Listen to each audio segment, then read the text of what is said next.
नमस्कार साथीहरू, म राजु पौडेल, स्टक इन्भेस्टर तथा फाइनेन्शियल एडभाइजर। शेयर बजारमा लागेर हामीले सिकेका ज्ञानहरू र अनुभवहरू तपाईहरुलाई पनि भिडियोहरू मार्फत शेयर गर्ने अभियान अन्तर्गत आज पनि म तपाईहरुलाई हाम्रो यो स्टक गुरु युट्युब च्यानलमा हार्दिक स्वागत गर्न चाहन्छु।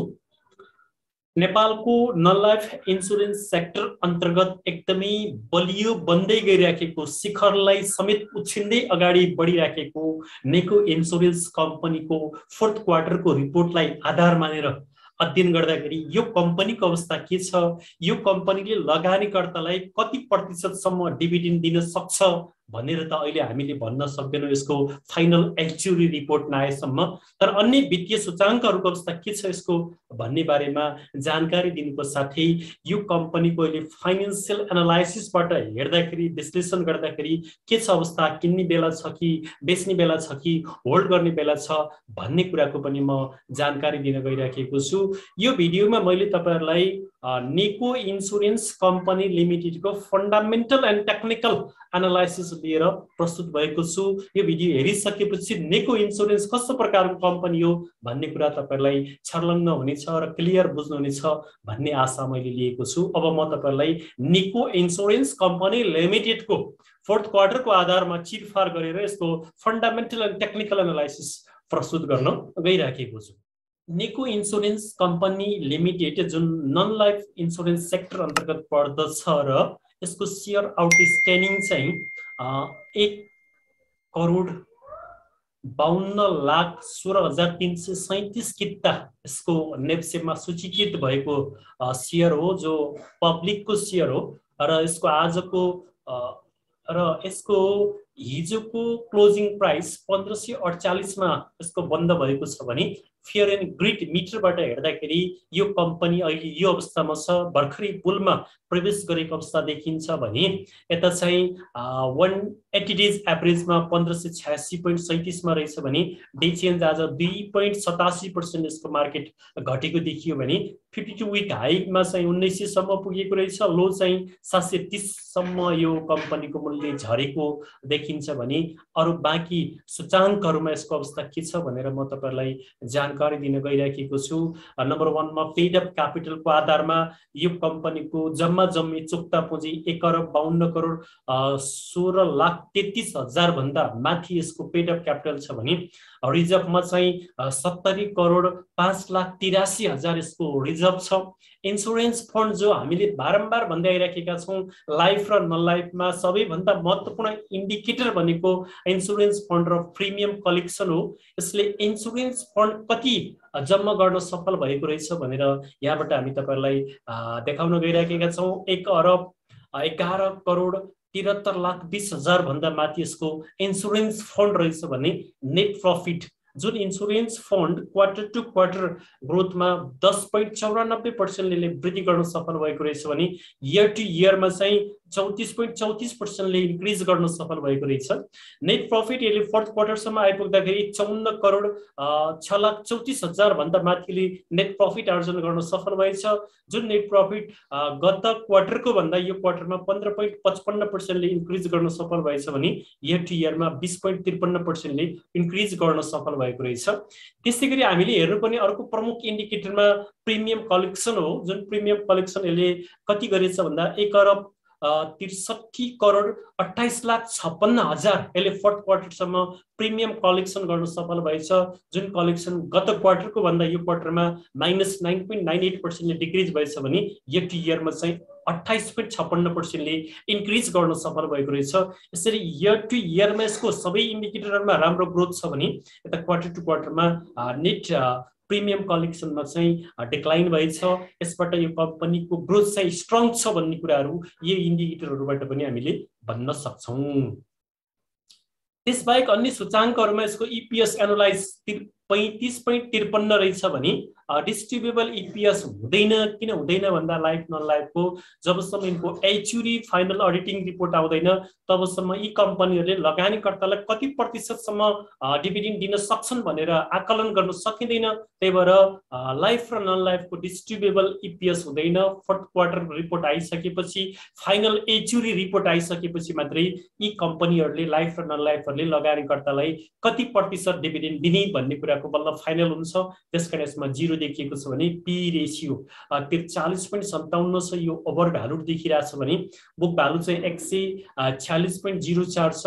आरओई रिटर्न अन इक्विटी 24.33 छ। यो मानेमा एकदमै स्ट्रङ छ कम्पनी। पीईजी 1.57 छ, बिलो 1 भएको बेस्ट मानिन्छ, तर यो बिलो 1 नेरै छ। त्यसकारण यो अन्डर भ्यालुमै भन्न सकिने अवस्था छ। अहिले ओभर भ्यालु भइसकेको छैन। पीबीबी 10.6 छ भने पीबीबी 461.84 छ। यस मानेमा यो कम्पनी हरेक इन्डिकेटरमा स्ट्रङ देखिन्छ भने बाँकी इन्डिकेटरहरू पनि हामीले यताबाट हेर्न सक्छौँ। जस्तै बुक भ्यालु, आरओई, एरिओपी, सेभिस शेयर आउटस्ट्यान्डिङ, यहाँबाट हामीले हेर्नुपर्ने एउटा क्लेम पेबल यति देखिन्छ यसको भने ग्रोस क्लेम पेमेन्ट यति पेमेन्ट गरेको देखिन्छ। यो पनि हामीले लाइफ र नन लाइफमा हेर्नुपर्ने हुन्छ। कति पेमेन्ट गर्न बाँकी छ बिमितलाई र कति पेमेन्ट गरिसक्यो भन्ने कुरा पनि हामीले हेर्नुपर्ने हुन्छ। नेट प्रिमियम त्यताबाट हेरिसक्यौँ, नेट प्रफिट हेरिसक्यो। यसरी विभिन्न इन्डिकेटरहरूमा नेको इन्सुरेन्स एकदमै आक्रामक रूपमा अगाडि बढिराखेको छ भने अन्य डिभिडेन्ड हिस्ट्रीमा हेर्दाखेरि यसको अवस्था के छ भनेर पनि हामीले हेर्नुपर्ने हुन्छ। 76-77 मा 0.82% क्यास र 15.50% बोनस दिएको रहेछ भने 76-77 मै यसको चाहिँ यति दियो भने अब 75-76 मा 8.16 क्यास मात्रै छ। 74-75 मा 0.63 चाहिँ यसको क्यास र 12% बोनस रहेछ। 73-74 मा 0.52% क्यास र 10% बोनस र 2:1 राइट शेयर रहेछ भने 72-73 मा 1.05% यसको क्यास र 20% बोनस रहेछ। 71-72 मा 0.79 क्यास र 15% बोनस रहेछ भने 70-71 मा 12.71 यसको चाहिँ बोनस र 0.67 क्यास रहेछ। यसरी विभिन्न वर्षहरूमा हेर्दाखेरि यसको सन्तुलित डिभिडेन्ड छ। एकदम म्याक्सिमम पनि छैन, लो पनि छैन र यसको डिभिडेन्ड हिस्ट्री हेर्दाखेरि 10 देखि 20% सम्म देखिने अवस्था यसको देखिन्छ र यो 76-77 माले 15.50% डिभिडेन्ड दिएको छ र अब आउने 77-78 मा पनि हामीले यससँग 20% सम्म आशा गर्न सक्छौँ। किनभने यसको ग्रोथ वृद्धि भइराखेको छ, रिजर्भ चाहिँ बढिराखेको छ। यसबाट हामीले यी कुराहरूको आशा गर्न सक्छौँ। यसरी शिखर इन्सुरेन्सलाई सुद्धा टक्कर दिन सफल भएको यो कम्पनी र आफूलाई एक नम्बर कम्पनीको रूपमा, नन लाइफ कम्पनीको रूपमा उभ्याउन सफल भएका कम्पनीहरूका विभिन्न वित्तीय सूचाङ्कहरू जो फोर्थ क्वार्टरको आधारमा हामीले विश्लेषण गर्दा कम्पनीको ग्रोथ एकदमै राम्रो छ र कम्पनीले हरेक इन्डिकेटरमा आफूलाई सुधार गर्दै अगाडि लगेको अवस्था देखिन्छ र यसको लङ टर्म, मिड टर्म र फरेभर इन्भेस्टमेन्टको लागि यो कम्पनी बेस्ट हुन सक्छ भन्ने हामी तपाईहरुलाई भन्न सक्छौँ। तर कुराहरूका सुन्ने निर्णय आफै नै गर्ने हो भन्ने कुरालाई कहिले नभुल्नु होला। यसबाहेक यसको फन्डामेन्टल एनालाइसिस गरेर हेर्दाखेरि यस्तो अवस्था देखिन्छ भने अब हामी टेक्निकल एनालाइसिसबाट यो कम्पनीलाई छिटफार गर्न गइराखेका छौँ। अहिले टेक्निकल एनालाइसिसमा हामीले नेको इन्सुरेन्स कम्पनी लिमिटेडको यो जुन बलिन्जर ब्याङ्क छ, यो बलिन्जर ब्याङ्क फुक्न सुरु गरेको छ, माथितिर फुक्न सुरु गरेको छ र बलिन्जर ब्याङ्क भन्दा दुईवटा जुन क्यान्डलहरू छन् माथि बनेका छन्। हिजो ग्रीन क्यान्डल बनेको थियो भने आज चाहिँ बेयरिश बुल क्यान्डल बनेको छ, एकदम मरुबजु बेयरिश क्यान्डल बनेको छ। किनभने समग्र बजार आज करेक्सनमा गएको छ हिजो आज, त्यसैको असर यसमा पनि परेको देखिन्छ भने यता चाहिँ 5 डेज मुभिङ एभरेज भन्दा माथि नै क्यान्डलहरू बनेका छन् र बलिन्जर ब्याङ्कले माथि नै फुकिराखेको अवस्थाले यो कम्पनीको भ्यालु अझै पनि माथि जाने हो कि भन्ने अवस्था देखिन्छ भने यता चाहिँ भोल्युम हिजो अत्याधिक भोल्युम परेको थियो भने आज चाहिँ भोल्युम कम परेको छ, तर एभरेज भोल्युम भन्दा माथि नै भोल्युम परेको छ र भोल्युमको जुन यो क्यान्डल छ, यो बार छ, जो बार चाहिँ रातो बनेको छ, यसबाट आज चाहिँ सेलरहरूको प्रेसर बढी भयो कि भन्ने कुरा देखिन्छ भने अर्को चाहिँ आरएसआई मोडर्न आरएसआईबाट हेर्दाखेरि यसले म्याक्सिमम आरएसआई 74.7846 सम्म पुगेर अहिले चाहिँ आरएसआई तलतिर झुकेर 64 तिर आएको छ र अब आरएसआई ले यसले म्याक्सिमम आयो भने 60 मा आएर सपोर्ट लिन सक्ने अवस्था पनि रहन्छ र 60 बाट तल झर्यो भने हामी यहाँ एक्जिट हुनुपर्छ भन्ने कुरा तपाईले विचार गर्नु होला। यदि तपाईले यहाँ गएर एक्जिट हुन सक्नु भएको छैन भने अब तपाईको एक्जिटको मौका भनेको आरएसआई ले 60 मा सपोर्ट लिएन भने यहाँबाट तल झर्यो भने तपाईहरु एक्जिट भएर ट्रेडर साथीहरु एक्जिट हुनुपर्ने अवस्था देखिन्छ। आरएसआई बाट हेर्दा यस्तो देखिन्छ भने डिएमआई एडीएक्स बाट हेर्दाखेरिको अवस्था यस्तो देखिन्छ। जुन एडीएक्स को ट्रेन लाइन हो यो ब्लू कलर को लाइन मोटो लाइन यो माथि नै चढिराखेको छ। यहाँबाट तल निरन्तर तल आइराखेको थियो माथि चढेको छ। यो माथि चढेपछि एउटा लेभल नबनाएसम्म फेरि तल नआउने अवस्था पनि देखिन्छ।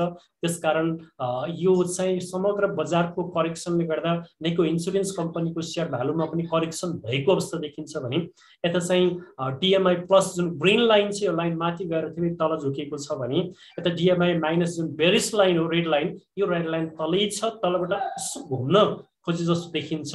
यो अवस्था यस्तो छ अहिले पनि अफ ट्रेनमै छ भन्ने कुरा यो डिएमआई एडीएक्स लाइनले देखाउँछ भने अब हामी अर्को चाहिँ टुल्स जुन एमएसिडी छ एमएसिडी ले यहाँ काटेर जब माथि गइसकेपछि यो निरन्तर रूपमा माथि नै छ।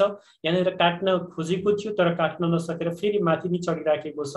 हामी अहिले यसको अफ ट्रेनमै छौं भन्ने कुरा हामी बुझिराखेका छौं। यी बारहरू जिरो लाइन भन्दा माथि लामा बारहरू बनिराखेका छन्। यसबाट नेको इन्स्योरेन्स कम्पनी लिमिटेडको प्राइस समग्र मार्केटको करेक्सनले असर गरे पनि अफ ट्रेनमै छ भन्ने देखिन्छ भने यता चाहिँ शेयर बजारको ज्योतिषीय टुल्स जो फिबोनाची टुल्स हो यो टुल्सबाट हामीले यसको आज चाहिँ माथितिर गइराखेको हुनाले यसको चाहिँ रेसिस्टेन्स नै हेर्नुपर्ने हुन्छ। यहाँ जो हाई लेभलबाट लो लेभलमा हामीले लाइन तानेर रेसिस्टेन्स हेर्दै छौं जुन रेसिस्टेन्स ले 1.618 सर्ट टर्मको 1.618 जुन 1582.98 काटेर माथि गइसकेपछि यसले लङ टर्मको 2.618 लाई पनि काटेर माथि गएको थियो तर आज एकदमै मरुबजु बेरिस क्यान्डल बनाएको छ। यो क्यान्डलको अर्थ अब यसमा करेक्सन आउन सक्छ कि भन्ने कुरा पनि देखिन्छ र यदि यो भोलि पनि निरन्तर रूपमा घट्यो भने यो म्याक्सिमम 1515 सम्म आउने सम्भावना पनि देखिन्छ। किन भन्दा यसको अब सपोर्ट भनेको पहिलाको यो क्यान्डल हुन सक्छ 1 हुन सक्छ 1515 हुन सक्छ। त्यहाँ भन्दा तल आयो भने 0.786 जो 1491 सम्म आउन सक्छ। तर अब यो एकदमै राम्रो कम्पनीको रूपमा अगाडि आइराखेको फोर्थ क्वार्टरको रिपोर्टमा स्ट्रङ नम्बर 1 कम्पनी बन्न सफल भएको शिखरलाई पनि उछिन्न सफल भएको हुनाले यसले यहीँबाट सपोर्ट लिएर फर्कन सक्ने सम्भावना म देखिराखेको छु। यसरी हेर्दाखेरि नेको इन्स्योरेन्स कम्पनी लिमिटेड कम्पनीका हरेक इन्डिकेटरहरू एकदमै पोजिटिभ छन् स्ट्रङ बन्दै गइराखेका छन्।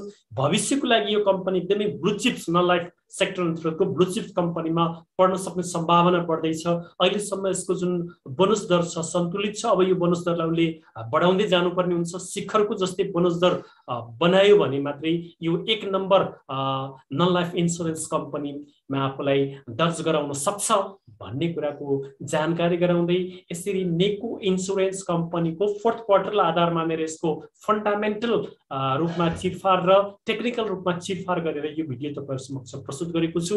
भिडियो हेरिसकेपछि अब नेको इन्स्योरेन्स कम्पनी लिमिटेडमा लगानी गर्न हुन्छ कि हुन्न भन्ने कुरा तपाईहरुले बुझिसक्नुभयो।